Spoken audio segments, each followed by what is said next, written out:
shrouded in secrecy. The current cost of the Capitol Annex still unknown.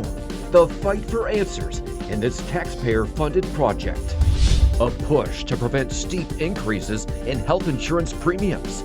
The bipartisan push from 2 California representatives. President Trump proposing new oil drilling off the coast of California. The response from state leaders.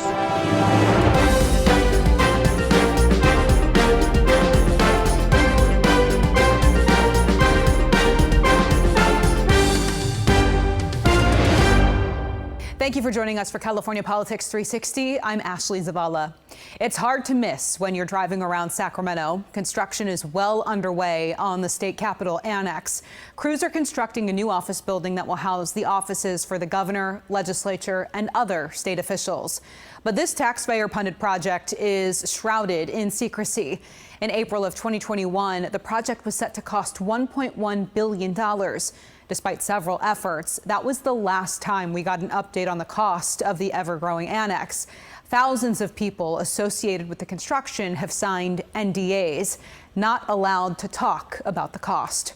Earlier, I spoke with Dick Cowan, who led the now defunct Historic State Capitol Commission, and he resigned because of this project. Here's our conversation.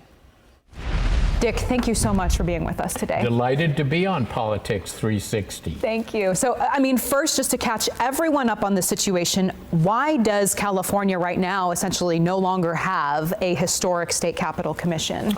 Well, the Joint Rules Committee elected to not replace any of the commissioners who termed out or resigned. Finally, Paula Pepper, a commissioner, resigned, saying that she could do more good for the Capitol and the legislature outside the commission, where we were honor-bound to advise only the legislature. Paula felt she could speak to the public if she were outside, and I followed her suit, and no one was ever named to replace either of us, so there is no quorum, no commission. But how much did the Capitol Annex project that is being built right now as we speak, how much of that played a role in all of that? It was entirely the annex. The other advice we gave to the legislature on use of the building, restrictions of public access to the building, other historic preservation ideas, and a master plan for Capitol Park, our dream, all of those were well received by the legislature. We're still waiting on information with that Capitol Annex project. It's been years since the legislature provided the public an update on the cost of it. At last check, at least 3 years ago, $1.1 billion. We've been asking all year for that information. And finally, one of the leaders of the project, Assemblymember Blanca Pacheco, said that she will get that information, or she'll try to, is directing members of the project to provide that cost analysis so that she can give the public an update. Just what is your response to that? First of all, congratulations. I think it was largely the KCRA 3 pressure that you brought that led her to that decision. I don't know why she needed to wait. I'm sure that the professional staff and professional consulting firms that the legislature hired have that information right at their fingertips at least once a month in a formal report. So perhaps the news is either worse than we fear, or explaining it is more difficult than we might appreciate. That must be the reason it's taking so long. Pacheco and the Joint Rules Committee overseeing this project is blaming the litigation that I understand you were a part of, which ended a year ago, as a reason behind the delay in the update to the public. I mean, is that fair? Well, certainly I would agree that the failure of the state to properly do its California Environmental Quality Act environmental review led to delays. Our lawsuits were a part of that. But as you say, those suits were settled a year ago, so any cost of a suspended time period should have been settled within 60 days of the court issues being ruled on. I can't imagine why those are still in question unless there are claims among the different project contractors. I don't know of any, but I wonder about that.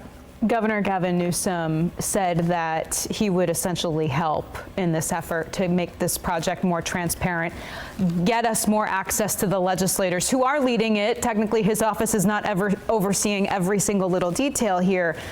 But I mean, what do you make of his approach to this project and sort of the situation that they all find themselves in at this point? Well, while Speaker Pacheco and Senate Pro Tem McGuire can be said to have inherited this problem as they took the roles in leading the legislature, the governor's office has had one of the 3 seats on the executive committee managing the project since inception.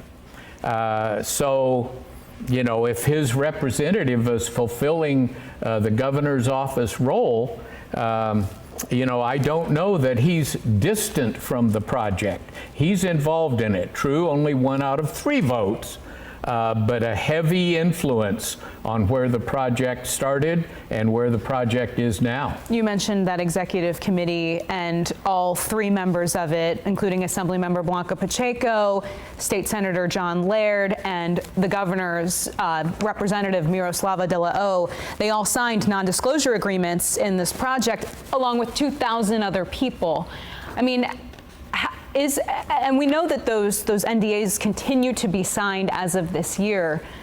From your perspective, in your roles in preservation on that historic state capitol commission, could there be an effort to invalidate them? What should happen with those NDAs at this point? So I'm not an attorney. I don't know exactly what would be required, but if the legislature can find some courage and find a way to invalidate those, I think just the Joint Rules Committee, to whom all of the signers are bound, were to release the signers. That would be sufficient, but maybe it would take a law. Certainly it'd be interesting if some legislature introduced a bill saying the non-disclosure agreements relating to the Capitol Annex project were invalid. Then any committee of the legislature, or any legislator for that matter, could interview people and work on the questions that I know the public really would like to hear. Dick Cowan, thank you so much for your insight. We really appreciate it. Delighted to be here. Thank you. Thank you. Well, the clock is on for lawmakers to decide the future of the Enhanced Affordable Care Act subsidies, the bipartisan proposal from 2 California representatives. Californians could see their health insurance premiums rise next year with the Enhanced Affordable Care Act credits expiring. But 2 California representatives have proposed legislation to prevent those steep increases in healthcare costs by extending those credits. Joining us now is one of those representatives, Republican Representative Kevin Kiley. Welcome back to California Politics 360. Thanks for having me. So, Representative Kiley, you wrote this bipartisan bill with South Bay Representative Sam Liccardo called the Fix-It Act. Do you two have a sense of how many Californians could be at risk of these steep increases without action, and how your proposal would impact costs in this state? Yeah, so we're talking about 22 million Americans, several million Californians who are going to see a massive increase in their healthcare costs just suddenly at the end of this year. So on average, people's healthcare premium payments will double. Some people will pay several $1,000s more. Independent contractors, small business owners, small business employees, retirees who are not yet eligible for Medicare. These are the people who are going to be most dramatically affected. And I'm not willing to just do nothing and to let this happen and to raise the cost of living for so many people in our state when it's so high already. And Sam Liccardo, my colleague from across the aisle, isn't willing to do that either. And we're building a larger and larger coalition of folks who are saying that we cannot let this happen. So I think that we've got major momentum here, but we have to get this done by the end of the year. What is the status of that proposal right now with it needing to be done by the end of the year? So we're adding co-authors every day. We're adding one Republican and one Democrat at a time. And I think that you're seeing a lot of consensus around the basic principles that we've laid out. That number one, we need to provide a temporary extension of these healthcare tax credits so people can continue to afford their health insurance. Number two, we have to control costs and make sure that these credits go to the people who actually need them. Number three, we need reforms to root out fraud and improper payments. And number four, we need what's called a pay for, so that we're not actually raising spending or increasing the deficit or going further into debt with this plan or raising taxes, but rather we actually provide the funding with reforming existing programs in order to make this work. So I think those components have a lot of support on both sides. And so I'm cautiously optimistic that we can get a deal done by the end of the year. Earlier this week, it seemed like the president was ready to push for at least some of the concepts of what you and Representative Liccardo are pushing. But then it seemed like maybe he didn't seem too hot on extending the credits. I mean, what's your understanding of where he stands right now on this? Well, I think that the proposal that was reported to be coming from the White House was very similar in a lot of respects to what Sam and I have offered. It's a temporary extension. It has these income caps and cost controls and mechanisms to root out fraud. And so they kind of put that on hold for a moment. I think that was probably just to process the opinions of different members, which I think is fine. But we do need to act with a sense of urgency here because these credits expire at the end of this year. And by the way, I'm not claiming that this is going to in any way, shape, or form solve the healthcare affordability crisis that we have in this country. That is a much larger conversation, and I think that Congress needs to be a lot more proactive in taking those issues on. But at least it provides us some runway so that we can extend these credits for a couple years, spare people this massive increase in premium payments, and that'll give us this runway to work on the larger reforms that are needed to really control the growing cost of healthcare in this country. Are you having trouble, though, recruiting Republicans, at least in the House, to support this concept? We're actually getting quite a bit of support from Republicans. I mean, we've gotten 4 Republicans and 4 Democrats right now who are on our bill, and we're adding co-sponsors practically every day. And you have various other Republicans who have come out in support of what we're offering in principle. So I think that the bipartisan consensus exists that we can't do nothing here, or at least there's a sufficient number of people on both sides of the aisle to make a majority. And the way the House is supposed to work is the majority works its will. And so the president, of course, has voiced now some support for a temporary extension.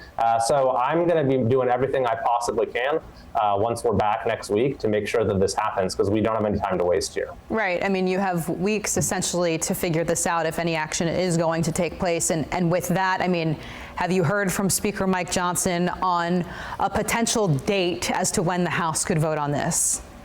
We don't know the date in the House yet. The Senate is supposed to vote on some form of an extension by December 12th. Hopefully the Speaker will understand that this is something that is a priority for our members and a priority for the American people. But in some way, shape, or form, we will be pushing to get a vote on this in the House before the end of the year. All right, Congressman Kevin Kiley, we really appreciate your time. Thank you. Of course. The Trump administration announcing plans for new oil drilling off the coast of California. The state's response. The Trump administration has announced a plan for new oil drilling off the coasts of California and Florida. California has been a leader in restricting offshore oil drilling. Last week, I spoke with California's Natural Resources Secretary Wade Crowfoot. Here's part of our conversation. Wade, thank you so much for making time for us. Thank you for the opportunity. Wade, I want to start with the Trump administration's apparent push to have some oil drilling projects along the coast, including the coast of California.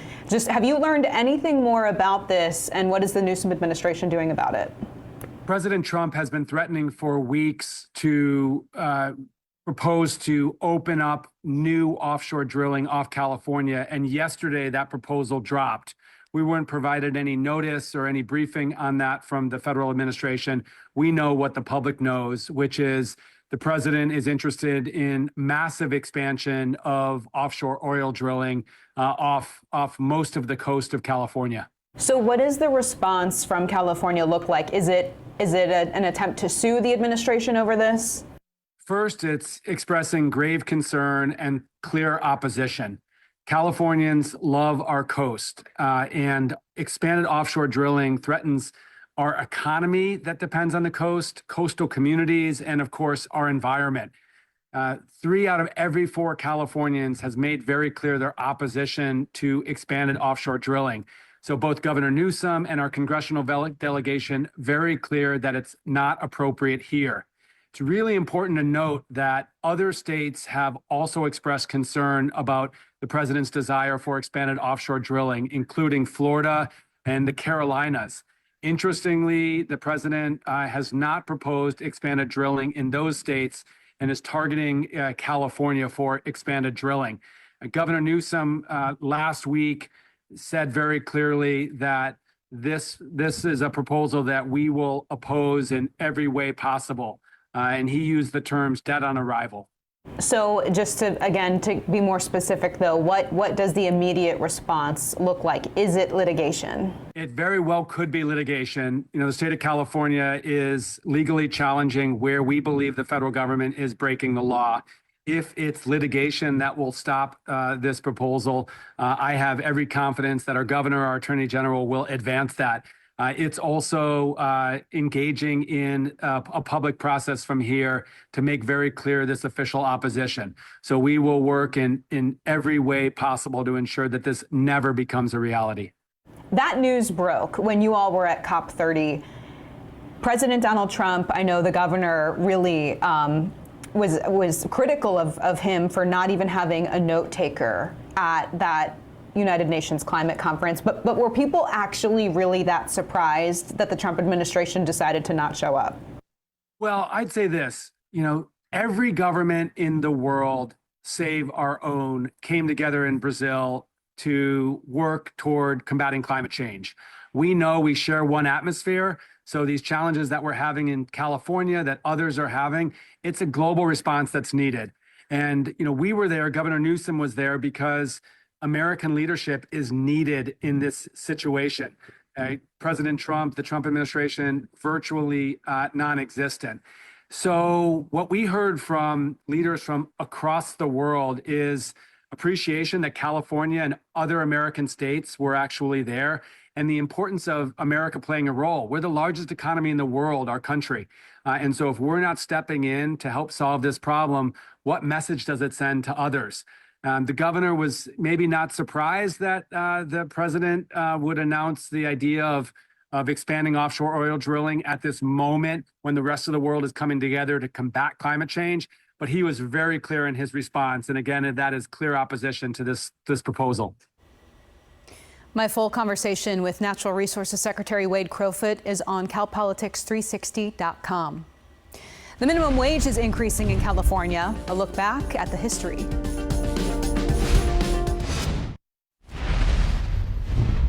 California is set to increase its minimum wage in 2026. Edie Lambert takes a look back at the history of the minimum wage in this state. Starting January 1st, California's minimum wage is slightly increasing. Workers will be making 40 cents more than they are currently. The new minimum wage will be $16.90 an hour. That hourly rate has been increasing every year since 2023. State law requires the Finance Department to adjust minimum wage each year along the Consumer Price Index for urban wage earners. So here's a look at the minimum wage increases over the past 30 years. Back in 1996, the minimum wage was set at $4.75. 10 years later, it was up $2 at $6.75. In 2016, you can see the minimum wage hit $10, and next year it'll be nearly $7 higher than that at $16.90. California is one of 19 states increasing the minimum wage in the new year. Washington, D.C. has the highest minimum wage, nearly $18 an hour. That's followed by Washington State, soon to reach $17.13, and California ranks fourth after Connecticut. We should also mention that some sectors have higher minimum wages here in our state, including for fast food and healthcare workers in some sectors, and some cities and counties also set higher minimum wages. Ashley, back to you. Thank you for joining us for this week's California Politics 360. See you next Sunday.